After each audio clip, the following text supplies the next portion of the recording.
Hello, good morning, everyone. Welcome to this week. We are going to be starting a new topic under unsupervised learning, part 2. We finished part 1 of it. And this topic is coming now after we have had our midterm. And congrats again for having that one done.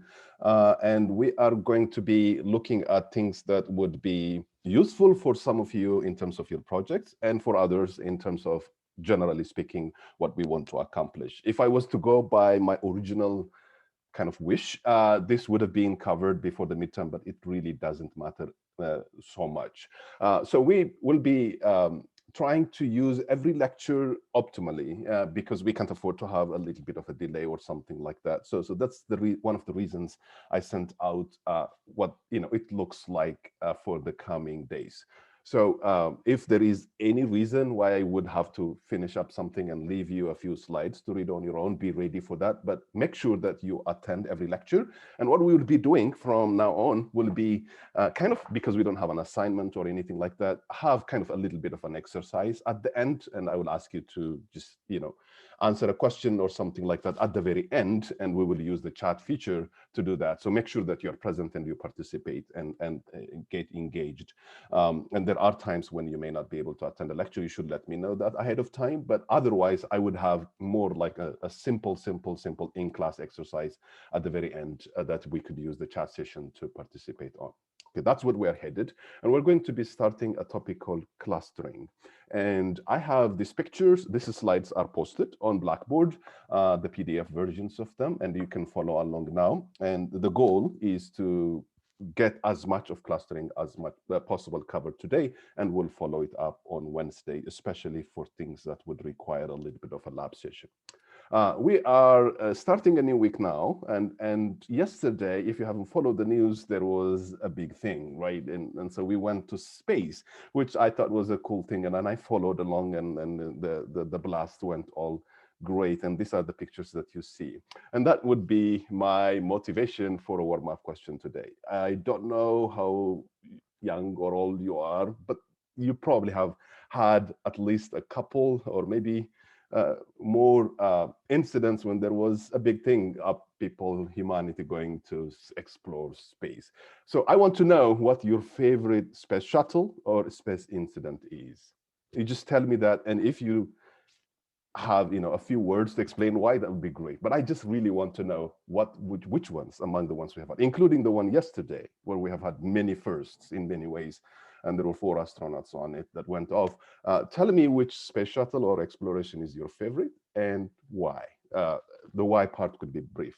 Morgan will have the honor of writing warm-up question for the day.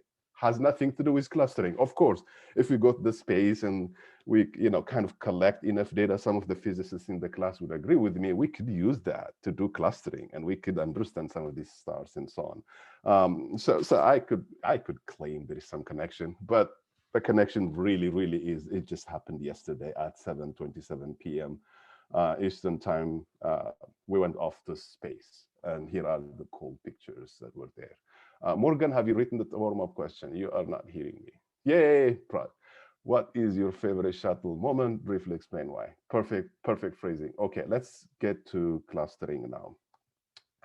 So we have, I think in a good way, talked about machine learning broadly towards the beginning of the semester. And we've had a session when we devoted an entire kind of overview on supervised learning, an entire overview on unsupervised learning. And as I said several times, this part, the supervised one, is the one that machine learning is really mainly about. And we've spent quite a number of weeks unpacking them. And so what we started doing now was unsupervised learning. And there we saw principal components analysis as one. And we'll try kind of see the contrast today. But that is one way to work with unsupervised. Unsupervised, you have done it in your midterm. You know it by heart, is the place where you don't have labels. And so you're trying to discover patterns within data. That's the unsupervised version. There's no label, there's no why.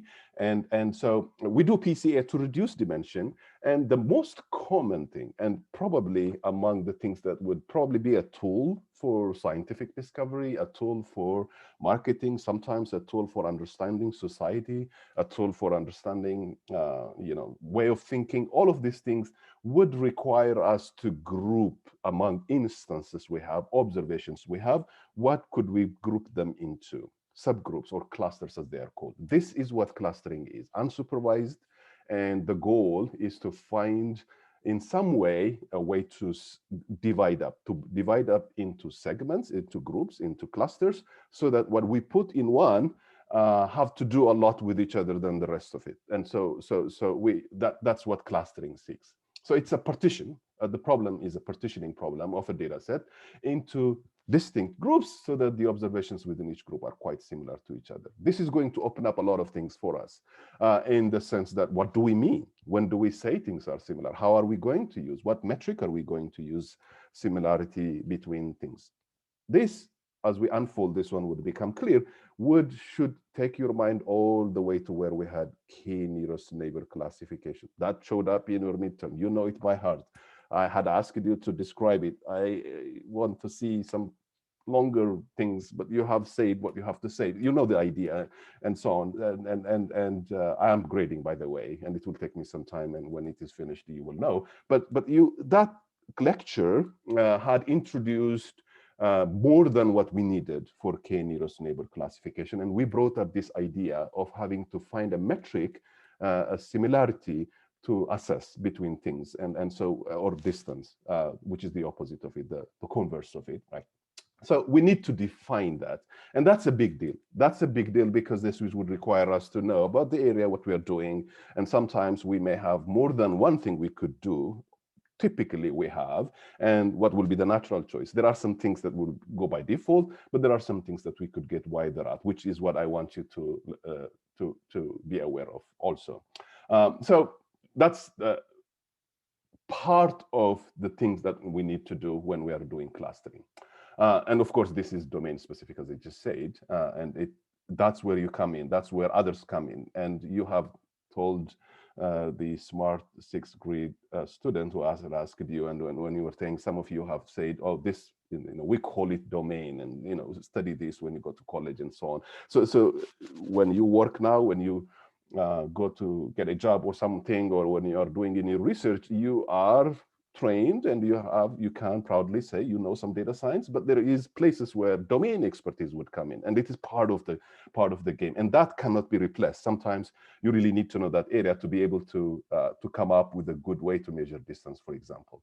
So just to have a quick contrast, and this should also be something that you should intuitively identify with, both principal components analysis and clustering, these are probably the two biggest ways to think about unsupervised learning. We can think of other things too, but these are the two. And so at a very high level, at an abstract level, what principal components analysis did was to reduce dimension by having to represent the data in a lower dimensional representation that explains most of the variation in the data, which would be, I told you, we do this without thinking about it very much in our head. When we look at a person, I told you, this person is cool, and we've had some assessments, and we have changed it into something that was not there. There were some features we looked at, but then we discovered a new dimension, and we introduced a new dimension, and typically we call this principal components.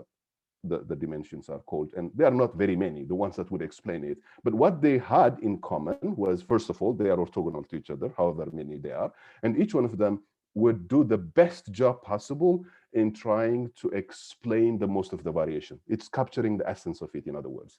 Clustering is kind of doing different. What it is doing is it's reducing dimensions. You can call that, because now you have grouped things together, and we call it 1 and 2 and 3 and 4, and we've, instead of working with 1,000 things, now I'm going to work with 4 things. So in that sense, you've reduced it, but it is a different one. The thing that you did now is found out groups that are homogeneous, things that are more closely related to one another, and you call them one thing. Here is another thing. So they are different, very different, in fact. One is reducing the dimensions you have into something that was not among the previous ones, but have a latent feature, identified them, and now you interpret the original data along these new dimensions. And the second one is just grouping, and we are grouping them and have reduced them to a smaller number where there is some homogeneity, some similarity between the things that constitute one group. And so that higher level understanding of the distinction between the two is good, but keep in mind also you could argue that you're using clustering to reduce dimension as well. In fact, it's not a bad thing for you to think that way, because sometimes you may do some more things. You may do, after you have grouped them, you may do some additional things, because maybe you could do some prediction, some supervised learning with these new groups now. So you could now say, I'm going to predict this thing about this group that I have identified, because now I could use some other data. It's now labeled. Now I have a supervised learning problem. So you've used that. But instead of working with the entire big, and by big now, it could mean really, really big things, you have reduced it. It's not the commonest way of doing, well, I'm not sure if that's the correct English, the most common way of doing things, but you could do that. PCA, on the other hand, is a good way to do that, because now you have latent features that you could use for prediction later on. So it's a pre-processing state.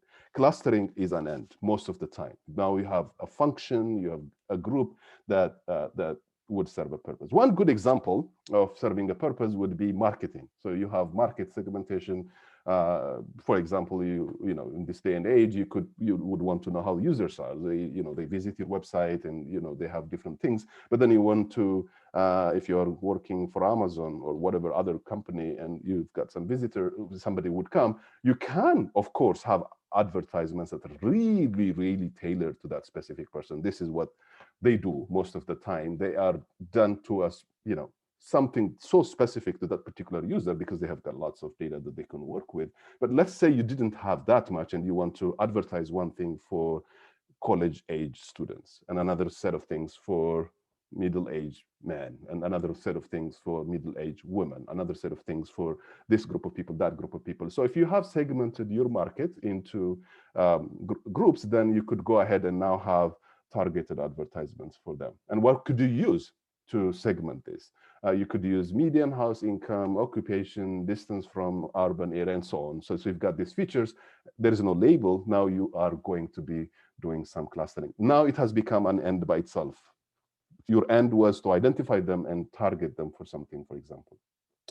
So having now talked about clustering, let me see how you're doing. All right, so lots of things going on in this space. Okay, the warm-up question is repeated.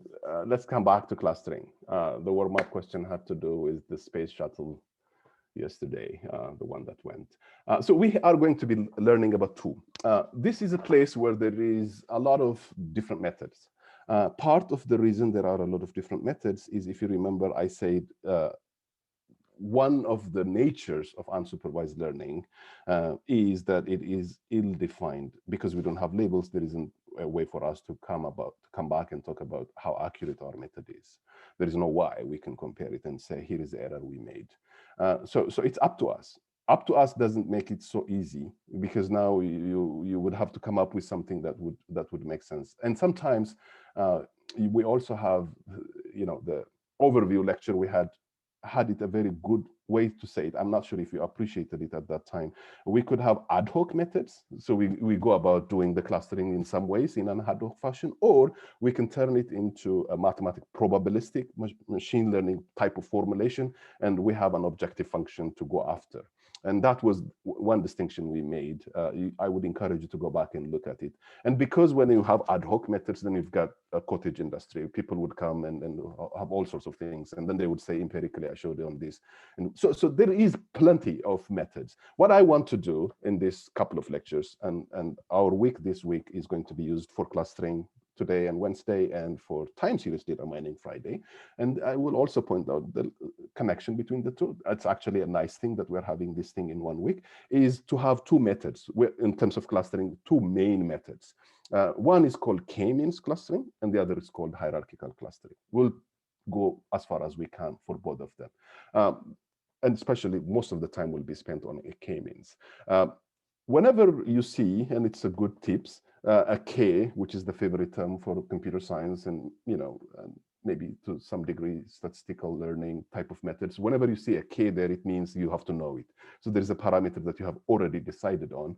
And so your clustering method would now, ahead of time, want you, or this method would want you to know how many pieces, how many clusters you have. And then the task would then be to find the clusters, when it is 2, when it's 3, when it's 4, depending on what k you chose. And the means will be clear in a moment, but it has to do with actually what a mean is, statistical mean. Hierarchical clustering, on the other hand, doesn't do that. We don't know ahead of time, which is most of the time the truth. And you would find a way to cluster things so that you can get some guidance on how to achieve the clustering without knowing. So the question of finding the right k, which is a big question itself, is kind of solved. So the goal of this one will be to find all possibilities, all possible k values. In other words, you are going to start off by saying everybody is a cluster and work your way up. And in this sense, it is called, you will hear me say something, there is a name for it, agglomerative or something like that. And so you would have a way to represent your data, and that's what a dendrogram is, to find out how things would look like if they were grouped. And you could use different criteria. So we are going to be using two methods that are working bottom up, the second one, and in a way that doesn't require, or it's not in a way, it doesn't require you to know ahead of time how many clusters you would have, and one method called Kmeans clustering, which would require us to decide ahead of time how many partitions we have, how many groups we have, and the task will be to find a grouping for that particular k, for that pre-specified k. Okay, one thing you will see, I'm not sure if I've mentioned this, the material that the closest that would come to what I am talking about, the slides I have now, comes from the book that we've been following so far, ISLR, and this is in chapter 10, just like PCA was, a section in there. And so some of these examples are drawn from there. So if there is a little bit of a shortage of things that I'd say here, you can go back and look at it. So the slides are adapted from the authors of that book, and the examples are taken from there. So as we've done in many occasions before, we're going to look at an example to understand how Kmeans algorithm works, and we will describe the algorithm in a moment. So here's a fictitious data. It has got 150 observations, and there are only two features, x1 and x2. And so what you see here plotted is how the points look like the scatter plot. This example has three cases. One is when k is 2, when we have decided that there are only 2 clusters. The middle one is when k is equal to 3, when we have decided that there are 3 clusters. And the last one is when k is equal to 4. So, and the clusters are colored. And so originally the data will not have any color. So we have associated now, to make it easy to see, what clusters are, things that are of the same color are what the algorithm has given us as an output for the same cluster. So blue is one cluster and golden is another one in the first case. In the second case, we've got green and blue and golden and so on, right? So if we were to look at this and we were to visually just look at it like this, and nobody has given us any color, and then, you were presented with the picture that you see on the leftmost, and then I say, here I go. I hand you this and tell me, how would you group it? Probably you would do what it looks like here. You would look like, okay, this looks like on the north-south way of partitioning, it would make sense. And so if there is only 2 clusters, if you told me there are only 2 clusters, this is probably how you would go about. For one thing, your visual analysis, your common sense is good for you. But Kmeans also did that in a pretty good way, is what you would see. If somebody tells me k is equal to 3, and this is what Kmeans has given, it kind of decided to go in the southern portion of this cluster and said, okay, now I'm going to go east-west. And so there was, the golden part and the blue part. So it divided up into 2. There are some things that you would probably contest. You would say, oh, no, I don't think I would put that green. I'd probably make it blue. And you would probably be right, but this is what Kmeans did. And the same way, and when it's k is equal to 4, this is what it has done. So before I get to how the Kmeans algorithm works and then try to explain this, let me also tell you these colors are, colors, of course. And so when you have a clustering algorithm, you would partition. And so you would say, here's group 1, here's group 2, here's group k in this case, because it's Kmeans. So we already know there are k. And so you could, when you plot this, and we'll see examples in a lab session on Wednesday, you could decide what colors to associate with what numbers. And this is pretty arbitrary. So don't associate anything between the color that you see on k equals to 2 to k equals to 3. No, they have nothing to do. All that I'm trying to say with this is there are two clusters. One of them is colored blue, the other one is golden. And the second one, there are three. One of them is colored green, and the other is blue, and the third is orange. There is no relationship between what actual colors are used there other than to show a distinction. And so don't trace the oranges or the golden ones from k equals to 2 to k equals. That's not what is meant here to say. It's just that they are different. Okay, so this is how the Kmeans algorithm would work. Let's now try to make it mathy and try to explain how Kmeans algorithm works and convince ourselves why the means is used there. The means there, I have given you a clue, has to do with means, average. And we'll explain that. Okay, what do we want? What's known in a K-means clustering algorithm? The thing that is decided ahead of time is how many clusters you have. So given a data set, we are going to be dividing it up into K clusters. And let's call this cluster C1, C2 up to Ck. This will now contain the indices of the observation. So now, for now, it will make things very simple by thinking of these observations as indices. So you know, one observation could be a person, and that person, the thing that we have associated with them to talk about similarity and so on, could be, you know, their height, their age, their household income, their education, whatever, however many. We call these things features, and however many we have, they have it there. But let's call the first observation 1, the first person, the second person observation 2, and I would go on like that. So I've got n of them. So mathematically now, just like you would consider, you know, nodes and edges in a graph, for example, right? So I could call the nodes 1 to n, and that will be their IDs. Just like that, I've got these observations, they are 1 to n, and I want to partition them into k groups, and I will call this group C1 through Ck. What do I want? I want to partition this, which means I want to put an observation in a group, in one of these. And I don't want to put one object in more than one group. And the groups that I have all together should give me back my original one. This is what the two statements are saying. So the union of Ck is equal to the index set. That means every observation belongs to at least one cluster. And the second one is saying if I take two clusters, their intersection is empty set. That means there is no overlap. This is what clustering usually means. Before I go any further, I can point you to something that you may encounter later in your life, and don't get surprised. There may be times when you may allow clusters where there is overlaps. And that's kind of a very different kind of problem. And sometimes it gets nastier, and it gets all the things that you know kind of not work anymore. But what we are talking about, and typically when people talk about clustering, is non-overlapping ones. To just give you an example of a place where overlapping clusters would help, I could tell you the segmentation problem I told you. Somebody could be a college student of a certain age, but they could also be, you know, in another way to look at them based on their interest, a big spacecraft fans, like many of you seem to be from what you're telling me for this answer. So I could have a clustering where overlaps are allowed, and I have a reason for having them to be taught this way, but that would complicate things. So we will focus on things where overlaps are not allowed. So the statement now is, if you know the I's observation belongs to a K's cluster, then we say I belongs to Ck, the way we wrote it. Okay, we've defined the problem. So we are now going to come up with an objective function that we would try to optimize, because we want to find a good clustering. Okay, the fact that we've got K of them is good. That's all we knew, but how are we going to come up with a way to define an objective function? So we have an algorithm that would try to optimize it. So the objective function is going to be very intuitive. What we will define is to find a way to say when a group is good. And the mathematical expression here is called within cluster variation.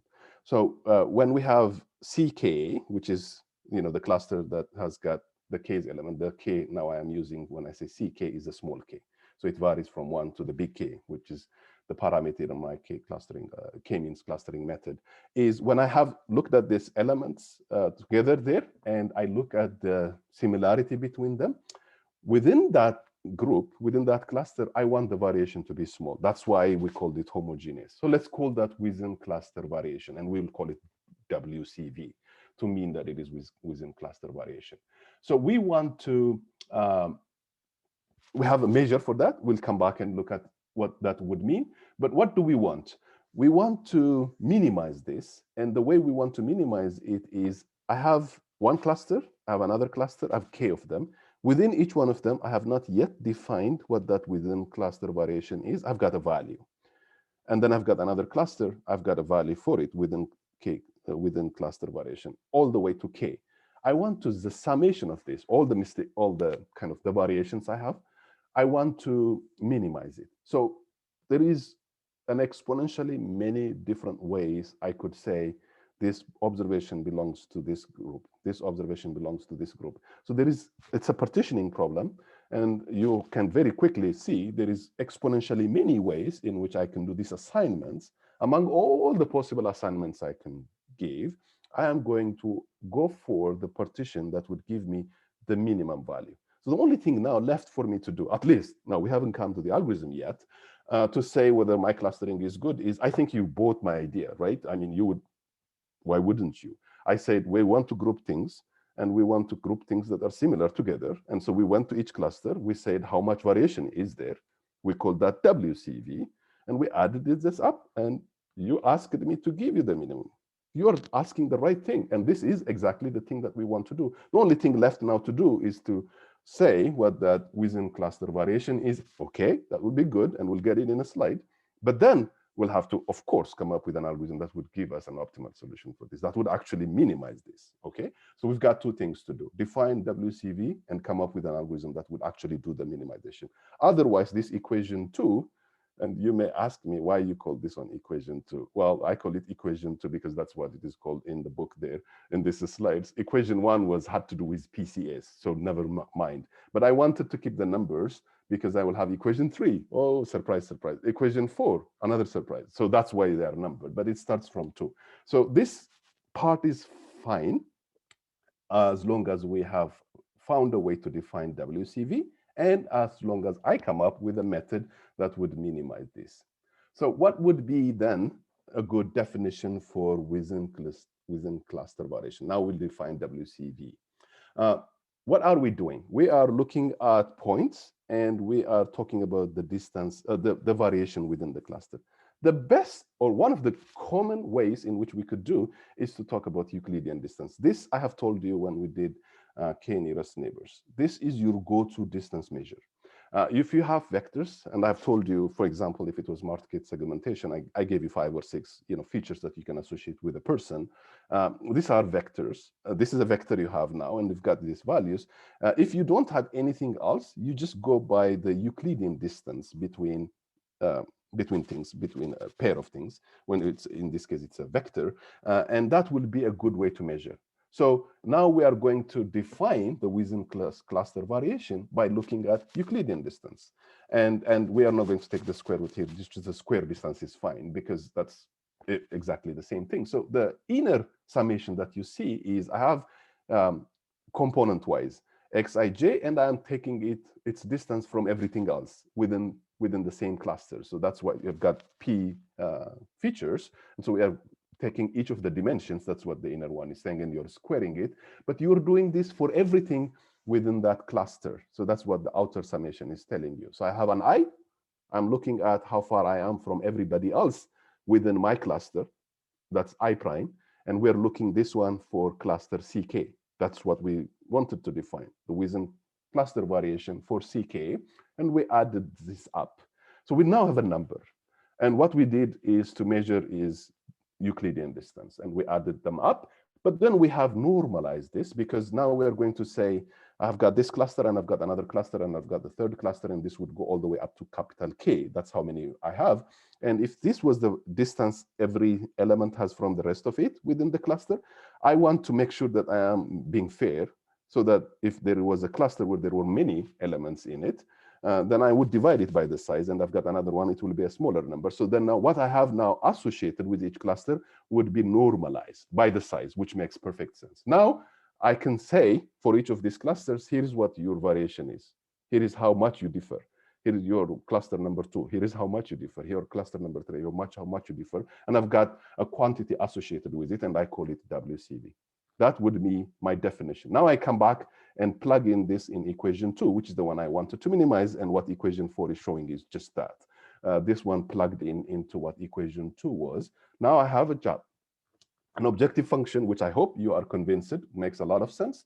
And now would be to find a method that would do the job, that is the minimization part. Among all partitions, what partition would do actually this minimization part?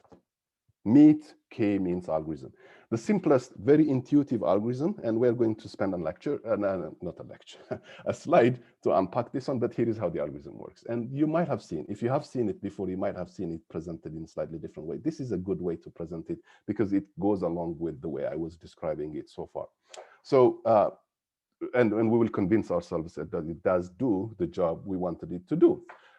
We have n objects, and we are told to partition into K, and K is given to us. And we are going to use an algorithm that would optimize things the way we have described in the previous slide. So we have defined an objective function, and we are going to come up with a method that would optimize that one, and it's called K-means. And the first thing we did is randomly assign a number from 1 to K to each of these observations. That means now we are going to say we had n elements to begin with, and so we will say element number 1, come over, and you'll get be assigned a random number I give you between 1 and K. Element 1 goes. Element 2 comes, we'll give it another number, randomly assigned from 1 to K, and they go home. So now we have a partition.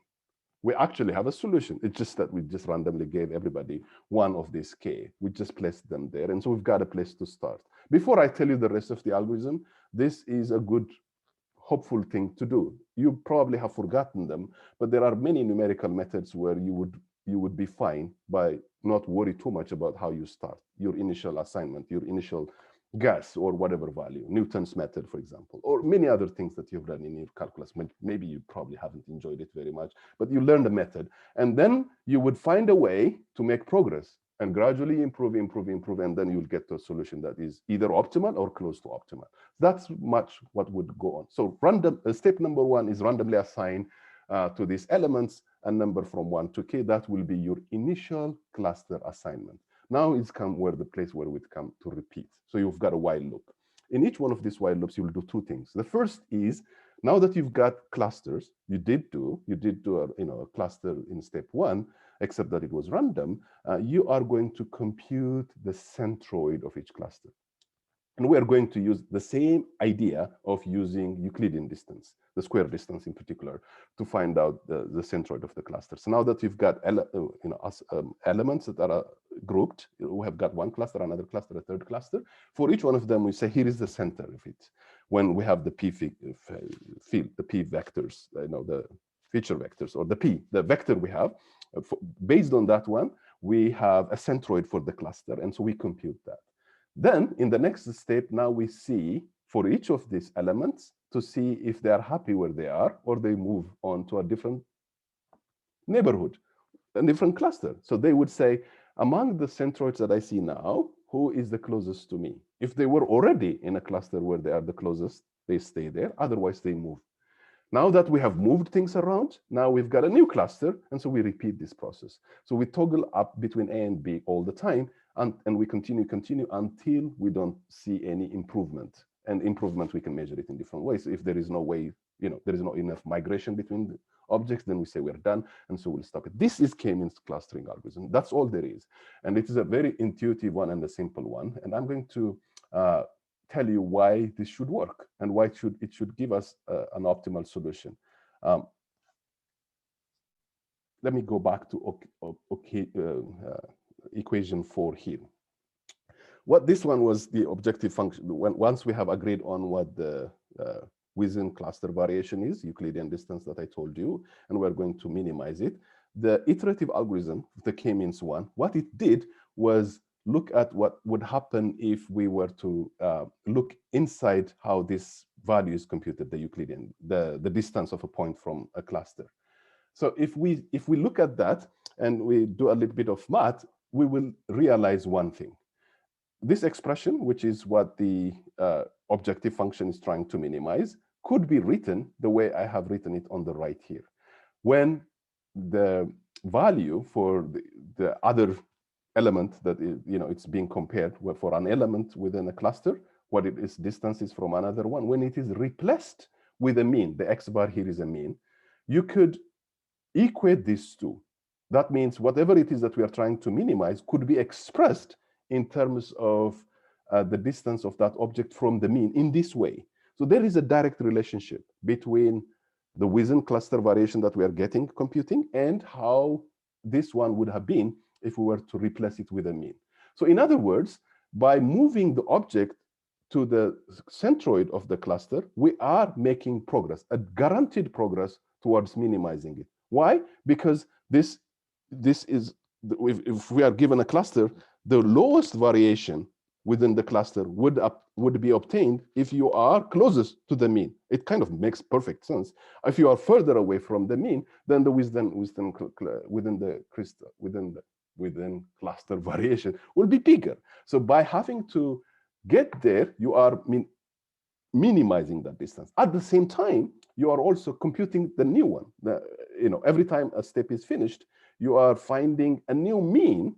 That means we are minimizing now that one. So by having these two things together done, the algorithm is guaranteed to make progress. It will guarantee to make progress, and it will actually find a local minimum, but it is not guaranteed to find a global minimum. So take a moment for a second. It is not that complicated. The math is written already there, but what it is trying to say is how come you make a mistake if you say I'm getting closer to the one that is the centroid of the cluster, and I have recomputed the mean. So I am coming closer to the center for a given cluster, and the cluster has recomputed its centroid and kept on doing this. There is no way for me now to be making a mistake or going down in a wrong direction. I am going headed the right way.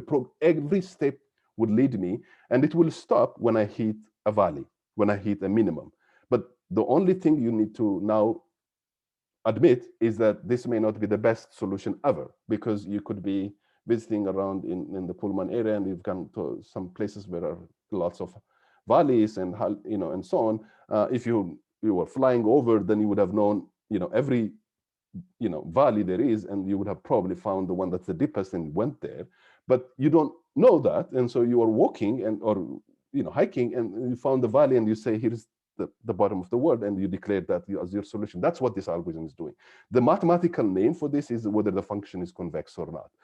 So if the function is convex, your solution will be global also. If it is not, that means there is another valley. You may not find it. You may get stuck in the one. You may get lucky and find the global minimum, but you are not guaranteed. Other than that caveat, the Kmeans algorithm is finding a minimum, and it is guaranteed to find a minimum because of the way it is designed. So let's see an example. And you would be impressed by how quickly it gets to a solution actually when you see examples for yourselves and when we see a lab session. Here is the same data set that we have used before when we were trying to decide whether there should be k equals to 2, 3, or 4 in the beginning of the lecture today, right? So we have that data on the left and everything is the same. Step one is where the random assignment is happening. So we are, I think, working with clustering where k is 3 in this case. And so in step one, we said randomly assigned things, and you can now see everybody kind of is really random. But we did get 3 clusters. The clusters are all over the place, but they are there anyway. And so that was step one. In step 2a, the first step of that iterative step, we are going to compute now the new centroids, the centroids of these clusters. And so we've got the pinkish, or I don't know if it's purple and yellow, or golden and green. And these are the centroids. And the centroids kind of fall on top of each other because it was random anyway. And so there wasn't really much of a difference, but that is where the centroids were. After that, now we are going to move these elements to the closest centroid that there is, and that's what step 2b is saying you. After you do that, you kind of immediately now see a fairly clear separation now between what the yellow one was, what the green one was, and what the pink one was. That was step 2b. So we computed the centroids and we moved things to the closest centroid. In the next part of the step, In the next iteration, that will be iteration 2, now we have new centroids computed. So the golden has got a new centroid, the pink has got a new centroid, the green has got a new centroid. It looks like now already not many of them would want to move around because they are already close to where they should be. And so they stay there. But there will be a few that would change their mind and then say, I will moving to this other neighborhood. And so they do. And that's what you see. So after just 2 iterations, we had almost found a perfect solution or close to a perfect solution for this particular example. And so that's how the Kmeans algorithm works. Okay. And this is just what I told you. I don't know why. Okay, this is just what I told you now. And here is what I want to tell you a little bit of a detail. You may wonder how much of a difference what the initial assignments you would do would be. In other words, the random assignments. The random assignment is random, and your algorithm, your Kmeans algorithm is going to work anyway, in the sense that it would get you to the place where there is an optimal solution, a local minima. But you may get different results by starting in different ways, and that should not be very surprising. This particular example shows you that variation, and that's one of the reasons why when you work with a particular package that uses K-means, you would want to have different ways you want to start, and we'll see in the lab session next time. You want to try one, another one, a third one, and then find out which one gives you the best one. The best one now is you will have a numerical value, because you could find when the algorithm has terminated, there is no much variation, how much within cluster variation there is, and you want it to be as small as possible. So this particular example has 6 different ways in which things were started. And you can see in 4 of those cases, the ones that has got red labels, the top 2, the right 2 on the top and the left 2 on the bottom, they have the same values, 235.8. Don't worry too much about that number. It's just the one that we wanted to minimize. That's the within cluster variation. That's the minimum, and they are exact same minimums. So we did start the random assignment in different ways, in 4 different ways, but we arrived at the same solution. Great. But there were 2 other cases, the left one on the top and the rightmost on the bottom. They've got 310.9, which is higher. So of these values, we would go for one of these 4, but not the other 2. So the way you started made a difference, but different starting points could end up having the same value. That's the point I wanted to make about this. Okay. We have about 8 minutes now, and so we can get started with hierarchical clustering. And I think this will be a good thing to do, because when we meet next time, we will kind of have a little bit more details and then have a lab session. So stay with me. If you have toned out, come back, okay? Can I see somebody say I am still in? On the chat session, just 1 or 2 people say I'm still on. Okay, still in. Oh, perfect. All right, okay, perfect. So hierarchical clustering has one advantage, big advantage for us, because it's not going to require us to know the number of clusters ahead of time. You may ask, how do you actually go about finding the number of clusters? That's a big question. Some of you may come up with it's a big open question, and we don't have a very good solution for how to know it. But hierarchical clustering, in addition to being a helpful summary, as we will see now, and a clustering method on its own, would also sometimes be a guide for how to choose K. And so let's give that credit to hierarchical clustering. So it's an alternative approach, and we're going to build this thing bottom up. Agglomerative, this was the term I forgot in the beginning. I'm not a big fan of terms, but if you like some of them, then here is one. And so it will build things from bottom up when you don't know. The idea is very intuitive.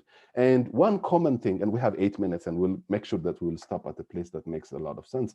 One thing that will carry on, just like when we were doing K-means clustering, just when we had discussed the class, K nearest neighbor classification, and you should have this all the time in your mind, is the idea of distance. And so we've got features, and we are going to group them now based on distance. And if you don't have anything, that is dictated by your domain knowledge, or you come up with something really clever, go for Euclidean distance, because that is your default position to be. So here we have 5 elements, 5 observations, and here is how they look like when we place them in the space we have. In this case, we're going to work with 2 dimensions because it's easy to see. So I've got feature one feature on the vertical axis, the other feature on the vertical axis, and here is where my 5 observations live.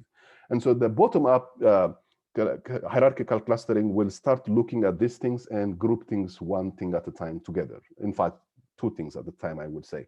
And notice I said 2 things. In the beginning, it will be the items, the things that we have, but later on, they would be groups.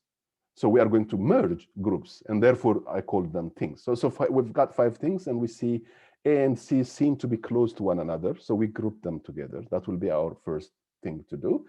D and E seem to be close, so we group them together. That will be our next step. In the third step now, we are grouping whatever we called AC. That was one group. B is joining them, so this is a join. So this time now, for the first time, we saw an element joining a group. And by now, we have clusters. It's a group of things, and we are going to merge them, and that will be our last step. This is how hierarchical clustering works. It builds its way up from the bottom by joining successively things that are the closest to each other, and we end up. So we start off with n groups, as many elements as we have, and we end up with one big group where everybody is included. Anything in between is how the rest of the summary would be. This thing is summarized with what is called a dendrogram.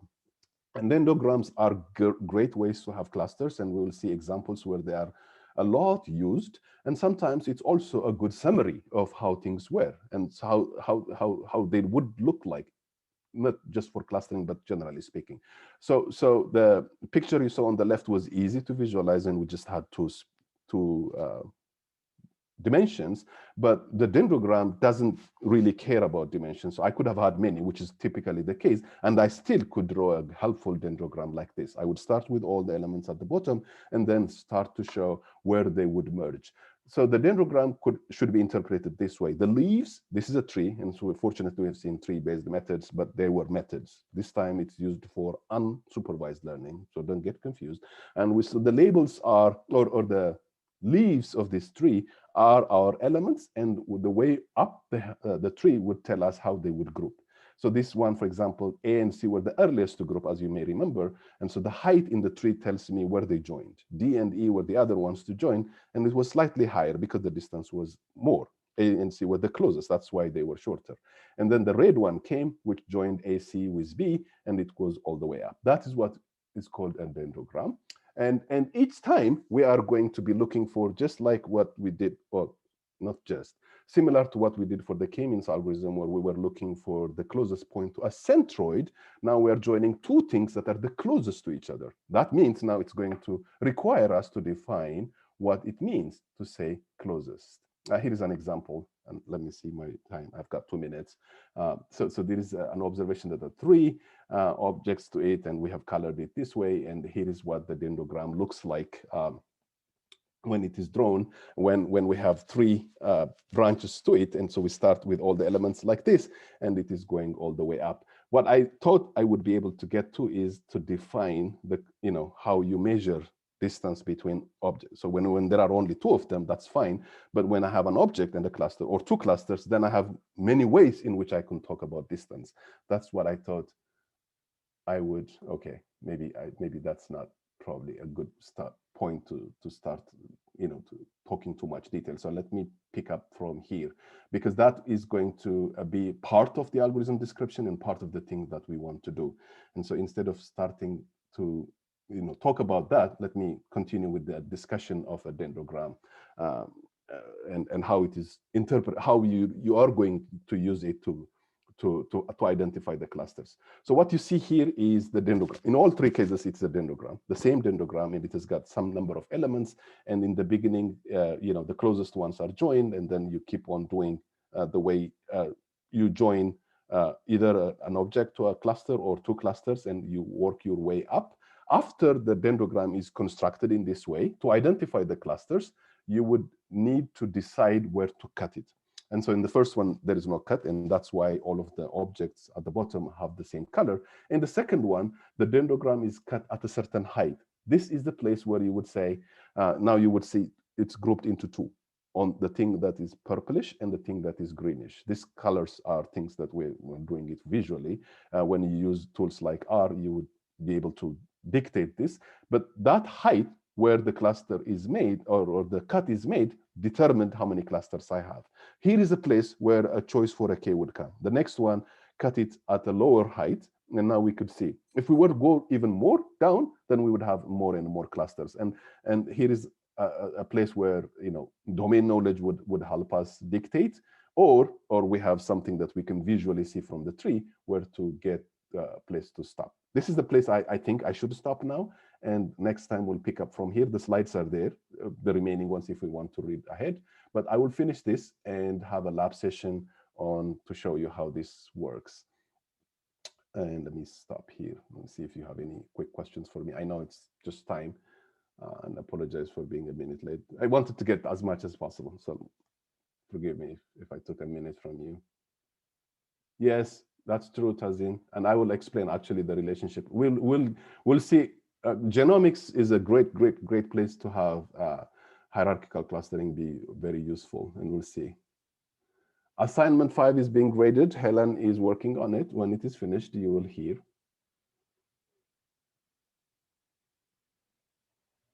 Any other questions? Did I go at a reasonable speed? Yeah. Okay. I will try to keep this pace, but we'll have to wrap up this, and I don't think it will be a problem, and have a lab session. If we really are lucky, I'll get started with time series, just a warm up, but otherwise we would have that one on Wednesday. We have to use every lecture optimally, okay?